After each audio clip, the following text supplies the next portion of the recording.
Basil Rajapaksa was sworn in at the Presidential Secretariat before President Gotabaya Rajapaksa.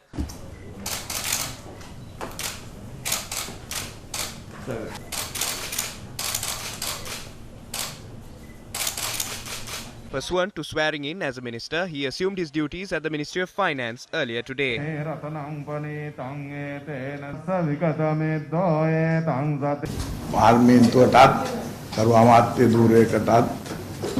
I wish to extend my gratitude to the President, leader of the SLPP, Prime Minister Mahinda Rajapaksa, and everyone in the party for affording me the opportunity to enter Parliament and subsequently swear in as a minister. Our priority is the betterment of the general public. Although I will function as a minister, the common man of the country, including farmers, fisherfolk, labourers, professionals, state employees and others must consider me a peer and a colleague and support us to progress.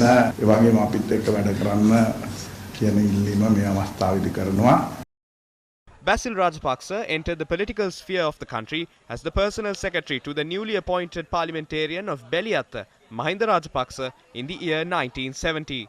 As a close associate of the Anura faction of the Sri Lanka Freedom Party, Basil Rajapaksa later rose through the ranks to become the general secretary of the new party established by the Anura Maithripala Senanayaka coalition. When Anura Bandaranayake crossed over to the Sri Lanka Freedom Party, Basil Rajapaksa switched to the United National Party. Basil Rajapaksa, who resided in the United States since 1997, returned to politics in Sri Lanka at the presidential election held in 2005.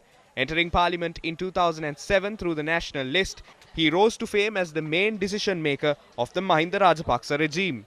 He re-entered Parliament in 2010 from the Gampaha district, previously held by the Bandaranayakas, acquiring the highest number of votes in the district. Basil Rajapaksa also swore in as the Minister of Economic Development in that government. He had to face several court cases on allegations levelled against him for various transactions which occurred at the time he held the ministerial position. Returning to the United States in the face of a massive defeat in 2015, he was considered the force behind the Rajapaksa camp that led to the formation of the Sri Lanka Podujana Peramuna within a considerable time frame to win the provincial council elections in a landslide victory and drew up plans to claim victory at the presidential and general elections. He re-entered Parliament after the 20th Amendment allowed dual citizens to enter Parliament.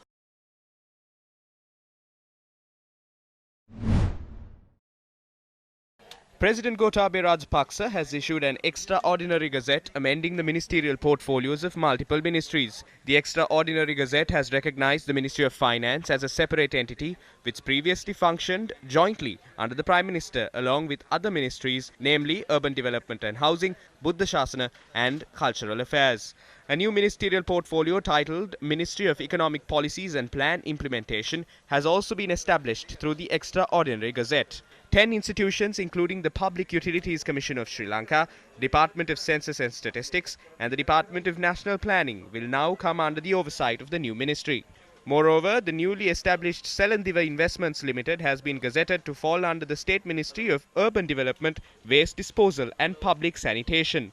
Furthermore, another new ministry titled State Ministry of Coast Conservation and Low-Lying Lands Development has been established through the Gazette. The Marine Environment Protection Authority, or MIPA, which came under the purview of the State Ministry of Urban Development, Coast Conservation, Waste Disposal and Public Sanitation, will now come under the new State Ministry of Coast Conservation and Low-Lying Lands Development.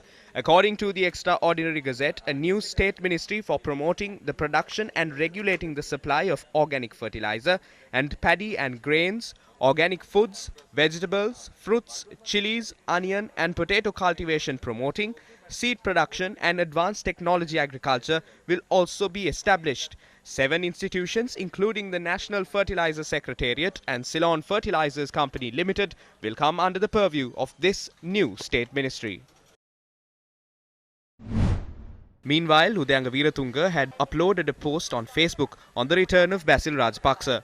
It notes, and I quote, "Basil Rajapaksa is undoubtedly a pioneer of a revolution. Everyone from the President to the Prime Minister and below continue to function in those respective positions as a result of the party created by him and the subsequent process he set in motion. Therefore, Basil Rajapaksa being elevated to a position of great importance is a virtuous and robust decision." Unquote.